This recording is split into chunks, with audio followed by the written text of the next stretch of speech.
trong khóa tu Đi như một dòng sông tổ chức tại Yên Tử vào tháng 12 năm 2022.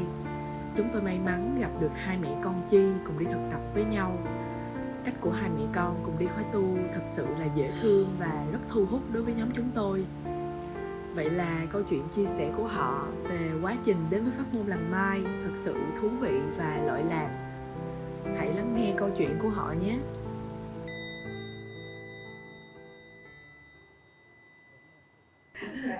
Thì cũng rất là may mắn là hôm qua nói chuyện được hai mẹ con. Hai mẹ con thì may mắn hơn, không phải khổ đau mới tìm đến. Có chứ ạ. Có Chứ chứ. con nghĩ là mọi người đều phải, cái người khổ nhất là người không có nỗi khổ. Chi chia sẻ. Con nghĩ là phải nhờ có những cái vướng, rồi những cái trăn trở, những cái nỗi khổ mà mình mới tìm cái con đường. Thế còn nếu như mà cuộc đời mà nó cứ bằng phẳng ấy thì mình cũng không thắc mắc. Mình không thắc mắc thì mình cũng cứ sống nó cứ như thế đều thôi. Như là một sông trôi. Vâng, cứ đều cứ trôi đi vậy thôi. Và mình tưởng rằng là mình đang sống tốt này, nhưng thực ra cái tốt đấy nó lại là cái không tốt. Đúng không ạ? Thì con lại cảm nhận được cái điều đấy rất là rõ, là nhờ có những cái va vấp trong cuộc sống, những cái khó khăn rồi những cái nỗi khổ trong cuộc sống thì mình mới phải đặt câu hỏi là thế thì phải có cách nào chứ để mà mình sống hạnh phúc.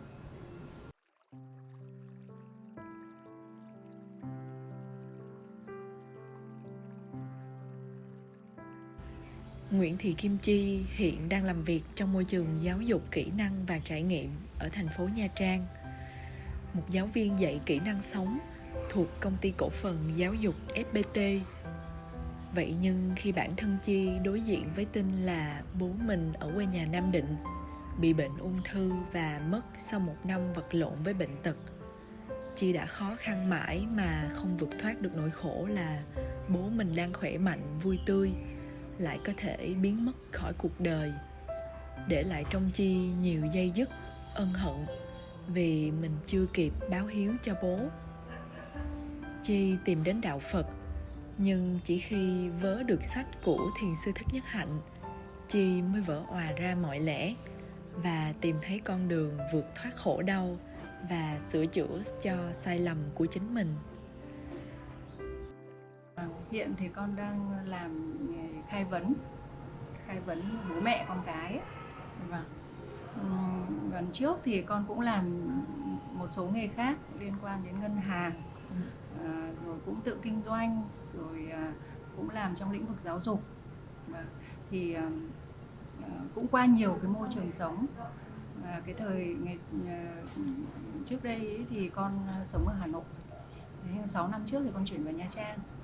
Thì hôm qua con có chia sẻ với cả mọi người là lúc mà con ở Hà Nội ấy, thì con đi chùa con chỉ biết lễ thôi, mà không có chùa nào dạy Phật pháp là gì, rồi áp dụng vào cuộc sống như thế nào. Để đến khi con vào Nha Trang thì con mới gặp được một số chùa mà các sư thầy dạy một cách rất rõ ràng là Phật pháp không phải là cúng lễ, mà Phật pháp là những cái bài học của Đức Phật để mà mình biết cách sống và sống hạnh phúc, thoát được cái khổ. Là từ cái khổ đau từ khổ đau thì mình mới tìm ra được cái con đường.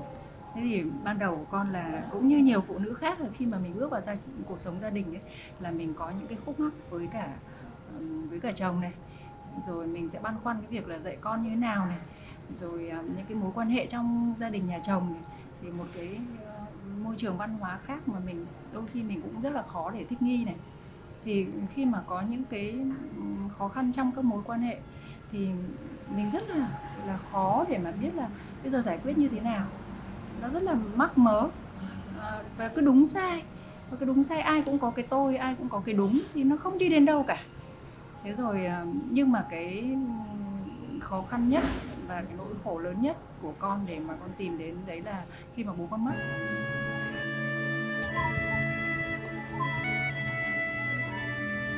Thì con mới thấy rằng là cuộc sống nó vô thường quá, lúc đấy mình không biết từ vô thường đâu, nhưng mình thấy là đột nhiên bố mình đang khỏe mạnh như thế mà bố mình bị bệnh hiểm nghèo mất. Thế thì cái cuộc sống này nó là như thế nào và mình phải sống như thế nào. Và nhờ có mẹ con là lúc đấy là mẹ con lại là người theo Thiên Chúa giáo. Thế nhưng mà lại rất là tin là kinh Phật là giúp cho cái người bệnh là đỡ đau, và giúp cho người bệnh là được ra đi một cách nhẹ nhàng. Và thế nhưng mà khi mà con đọc kinh Phật thì con không hiểu. Thế thì con mới tìm xem là thế thì cuối cùng là Phật pháp là cái gì. Nên mình cứ đi tìm hiểu.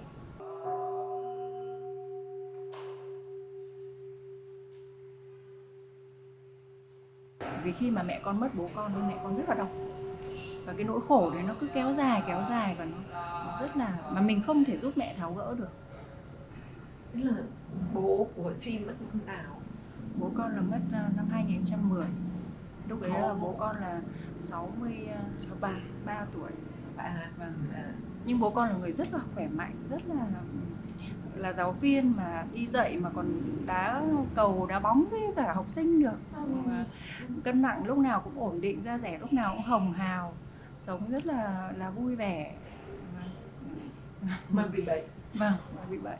Tự nhiên bị năm trước khám thì năm sau cái nào bố con bị ung thư gan. Bị Gần như là thế, và bố con sống được hơn 1 năm sau bố con mất. Chị trước đây là chị là đạo Thiên Chúa. Tôi đạo Thiên Chúa mà ông nội tôi là trùm ở xứ Xuân Tiến gần Bùi Chu. Nhà thờ Bùi Chu. Nhà thờ Bùi Chu. Dạ. Đấy. Sau đó thì ông bố thì lại di cư về huyện Nghĩa Hưng, tỉnh Nam Định để làm ăn ở bên Nghĩa Hưng, là lập nghiệp ở bên đấy. Vâng. Thì lớn lên thì bố mẹ cho đi ngành học, xong là tôi cũng làm nghề giáo viên. Vâng, giáo viên cấp 2 dạy văn. Thế xong rồi là vì cái công giáo đi ngành này không có học, còn chỉ học lớp 4 thôi, chứ không được học cao. Thế thì không có người ta hỏi mình. Ở bên nương, gọi là bên nương, ngày hồi người ta gọi bên nương, thì là có duyên là lại kết với người ở bên nương, lấy chồng bên nương thì bố mẹ cũng lo cho là xây dựng ra, cũng đồng ý đả thông, ông anh cả ông đả thông cho thì ông đồng ý cho tôi lấy người bên đời. Thế xong rồi là tổ chức ở trên trường chứ có dám tổ chức ở nhà đâu. Ở nhà là coi như anh em họ hàng là người ta không đồng ý, và họ sẽ coi mình là người thương đấy, mất một linh hồn, cho người ta coi mình là không phải con cháu trong gia đình nữa. Thế tại sao khi ba của chị bệnh và mất tích thì chị lại tin vào đọc kinh Phật? Cái nhân duyên nào mà chị tin là đọc kinh Phật thì vâng. Thì tôi ký năm ấy, ông xã nhà tôi còn 1 tháng ra ngoài Tết cái nào bị bệnh nặng luôn. Vâng, bị nặng. Thì như có người số 7 tôi là bảo đi ra chùa nhờ nhà sư tụng kinh cho, nhà chùa tụng kinh, gọi là nhà chùa tụng kinh. Vậy cái sáng hôm cái là tôi đi cho cháu nó đi học, xong tôi bảo nhà tôi là anh ở nhà nhé, em đi ra chùa. Em ra chùa tí em về, xong nhà bà ra chùa thì bảo em ra nhờ nhà sư tụng kinh cho anh, cầu cho anh xem nào có thoát được cái căn bệnh hay không. Nếu mà thoát được ngày tốt, không thoát thì mình chịu, nó là cái số phận. Tôi bảo nhà tôi thế, động viên vậy, thì nhà tôi bảo mẹ mình đi nhanh rồi về. Thế là tôi đi ra nhờ nhà chùa thì có nhà sư trẻ này với nhà sư cụ 82 tuổi. Cô bảo hỏi căn bệnh, trong bà bệnh nhà con như thế, thì sư bảo vậy thì cái bệnh này cũng nặng này bà. Thôi thì ở bên nhà chùa này chúng tôi cầu nguyện cho ông, nếu mà khỏi được cái tốt không thì ông đi cho nó mát mẻ. Sư cụ nói thế, bảo thôi thì con chăm sự ở các nhà sư ở bên chùa. Con thì con đi công giáo, cho nên theo đạo công giáo con không biết gì về đạo Phật cả. Thế nhà sư cũng bảo thôi cứ yên tâm. Thế là nhà sư tụng kinh cho là tôi được 1 tháng. 1 tháng thì đi, coi như là bên bệnh viện thì người ta nói là bà với các con nhà bà, mẹ con nhà bà phải chuẩn bị, hễ mà cái khối u nó đau nên nó vỡ ra là phải cho đi viện luôn. Thế thì tôi bảo vâng. Thế tôi cứ theo vậy thôi, thì là chả thấy đau đớn gì cả. Tự nhiên vào thứ bảy chủ nhật thì là nhà tôi kêu là sao bố khó thở lắm. Đấy, thế bảo là anh có thở, khó thở lắm mà ăn không ăn được, uống thuốc không uống được. Thế thì tôi điện cho thằng con trai nó đi xem thì người ta bảo là bố cháu là cái hạn tháng này nặng lắm, nếu mà qua được ngày 19 thì là bố cháu sẽ khỏi hết bệnh. Thế thì 18 rồi, còn ngày mai nữa thôi.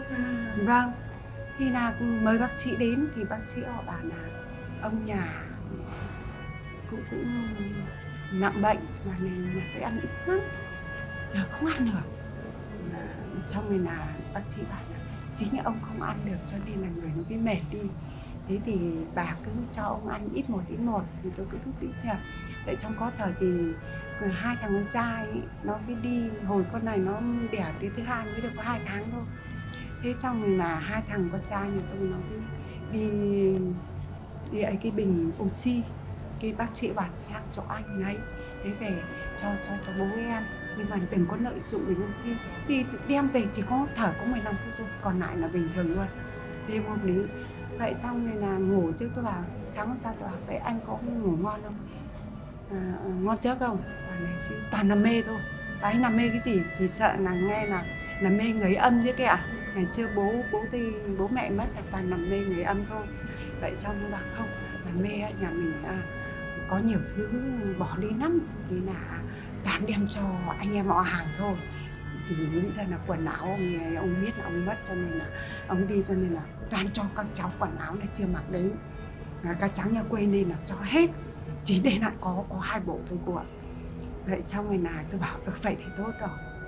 Thế được ngày hôm sau, cái này đến chiều ngày hôm sau 5 giờ 15 là ngày 19 tháng 3 âm, là đi rất nhẹ nhàng.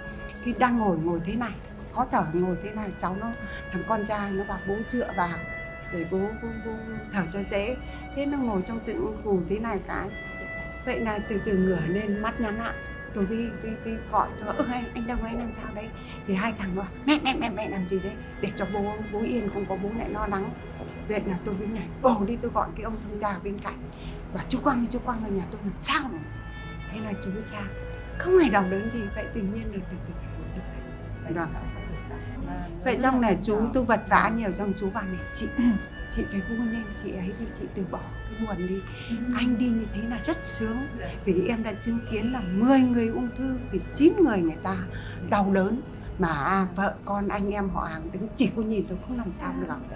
Nhưng mà với còn lại một người thì đi nó bẩn thỉu ấy. Anh bảo chú bảo thế, nhưng mà em chứng kiến anh đi từ đầu đến cuối là anh rất nhẹ nhàng, anh đi anh nhắm mắt lại, không hề có phải bóp mắt anh gì cả. Cho nên chị phải vui mừng là như vậy. Và sau đó là chị cứ thử. Thế là sau đó là tôi là cứ theo và tôi đọc kinh niệm. Khi mà nhà tôi niệm thế này là tôi cũng mời nhà sư đến, vâng, ở bệnh viện Bạch Mai, nhà sư đến lễ và niệm.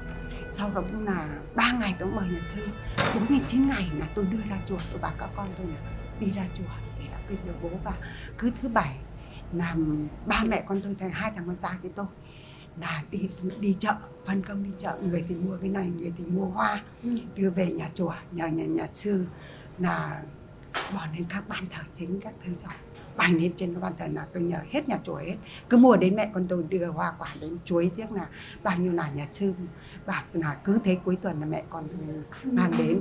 Xong đến chiều thứ 2 giờ chiều là con dâu con gái con rể cho các cháu là ra hết chùa tụng kinh, đọc kinh. Cho nên là sư cụ tôi nhớ mãi, sư cụ bảo tôi là tôi chưa thấy một gia đình nào mà có tâm với bố mình như thế. Vâng, là các con nhà bà là tất cả chúng nó đều ngồi đọc kinh cùng với nhà sư. Đấy, hàng tuần là như vậy. Cho nên tôi thấy các con bà nó có hiếu với ông nhà, là cái sáng nào tôi cũng dậy là tôi đọc kinh, là tôi cầu cho ông nhà, vong linh ông nhà. Nhà chùa làm như thế một phần là mình cũng cứ phải tin trước đã, tin rằng là cái điều đấy nó tốt cho bố mình thì mình theo lễ. Nhưng mà thực sự là con kinh đấy không giúp cho con thấy thấy mình thấy nó Phục ấy. mình nghĩ rằng là tức là con vượt qua được cái việc đấy, là con nghĩ rằng là thôi mình phải chấp nhận một cái hiện trạng, một cái tình huống nó là như thế, một cái hoàn cảnh nó đang là như thế. Vậy thì rất là nhiều nối tiếc, rất là nhiều những cái ân hận day dứt là mình định làm những cái điều này cho bố mẹ mình chưa làm được. Bố mẹ nuôi mình lớn lên từ này mình chưa báo đáp gì được mà ông đã mất rồi. Thế thì nhưng mà khi mà mình đã tận cùng của cái việc hối hận và day dứt đấy thì mình phải nghĩ ra là thế thì nếu mà mình cứ làm như thế này mãi thì nó có giải quyết được cái gì đâu. Thì mình phải dừng lại và con ra một cái quyết định rằng là bây giờ mình có thể làm được cái điều gì đó cho người thân, đặc biệt là cho mẹ mình, thì mình sẽ không trì hoãn nữa. Và mình phải làm tối đa trong khả năng của mình. Điều tuyệt vời nhất mà Chi đã làm được đó là sửa sai ngay, để khi mẹ mình mất, mình không xót xa, ân hận giống khi bố mất. Đó là thuyết phục được mẹ. Mẹ, từ một con chiên ngoan đạo, có thể vượt qua mọi vướng mắc, phân biệt tôn giáo, để cùng con gái và các cháu đi sang Thái Lan, dự khóa tu gia đình 1 tuần. Thì đến năm 2019 á, là lúc đấy thì con có một cô bạn cũ học đại học ấy, bạn ấy sang Làng Mai thì bạn ấy có chia sẻ lên Facebook ạ. Thế thì con mới đọc thì cái cảm giác của mình là mình rất muốn đến. Bởi vì là khi mà theo dõi trang web của Làng Mai ấy, thì con đã thực hành thiền các thứ theo rồi, nhưng mình nghĩ rằng là nếu mà được trải nghiệm ở Làng Mai thì mình sẽ rất là thích. Và quan trọng là con cực kỳ ngưỡng mộ sư ông, thì tất cả những điều sư ông làm, nhất là khi mà đọc cái cuốn Nẻo Về của Ý á, và con đọc và con chảy nước mắt. Tức là mình thấy tức là từ một người thanh niên rất là bình thường nhưng mà ông làm được những cái điều mà rất là phi thường, và như cô nói là cái lý tưởng của ông rất là lớn. Chiến binh. Và khi mà con cái mong muốn đầu tiên của con đấy là đưa mẹ con sang Làng Mai, để mẹ con ngoài cái việc tụng kinh Phật ra thì hiểu để mà mình áp dụng vào trong cuộc sống, để cái cuộc sống của mình nó nhẹ nhàng hơn. Thế còn cơ duyên với cả sư ông thì con biết sư ông là từ lúc còn trẻ, khi mà con đọc cái cuốn Giận ấy, con thấy nó rất là hay. Là trong cuộc sống mình cái này nó đến thường xuyên. Và con nhớ nhất cái hình ảnh là sư ông nói là khi mình giận, tức là mình ngửa mặt lên trời mà mình phun nước bọt, mình nhổ nước bọt đấy. Đó. Vâng. Nhưng mà phải đến khi mà con phải tìm hiểu về Phật Pháp, là xem Phật Pháp như thế nào, áp dụng cuộc sống như thế nào, thì con mới biết đến nhiều những cuốn sách khác của sư ông, và con mới biết đến Làng Mai.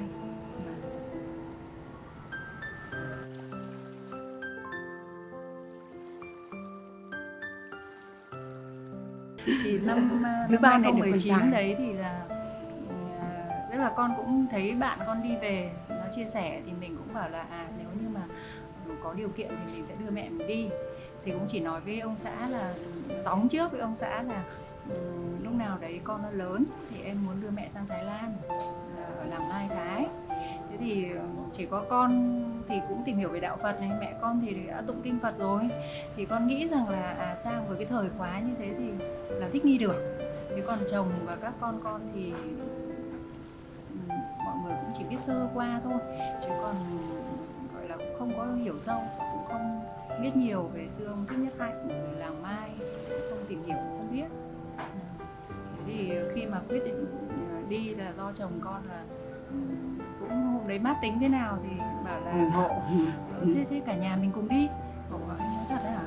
Em bảo chứ thế là con mới hỏi bên Làng Mai Thái là con có cháu 8 tháng như thế mà con rất là muốn đưa mẹ con với cả gia đình con sang trải nghiệm 1 tuần, thì không biết là có được hay không. Thì Làng Mai Thái nói là nếu mà cô mà chăm được cháu, nó chỉ phiền cho cô thôi, thì nếu mà cô chăm được cháu thì cô cứ đưa cháu đi.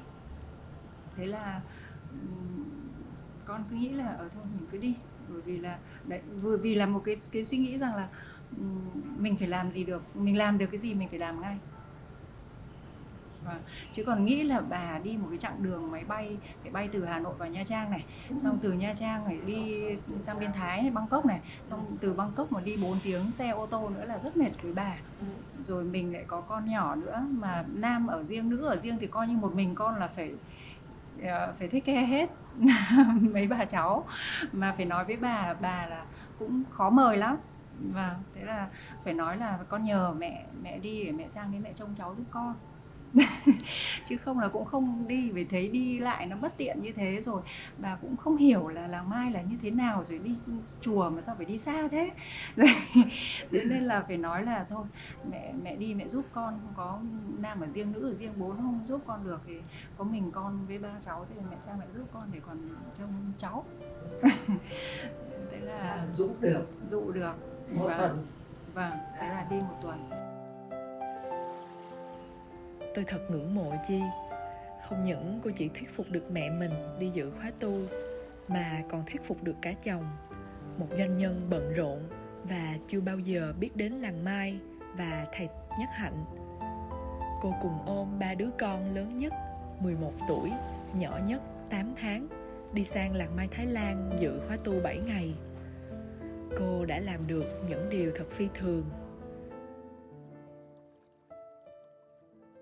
Ta hạnh phúc liền giây phút này, lòng đã quên dứt hết âu lo, thong dong khi bước thanh thời lúc là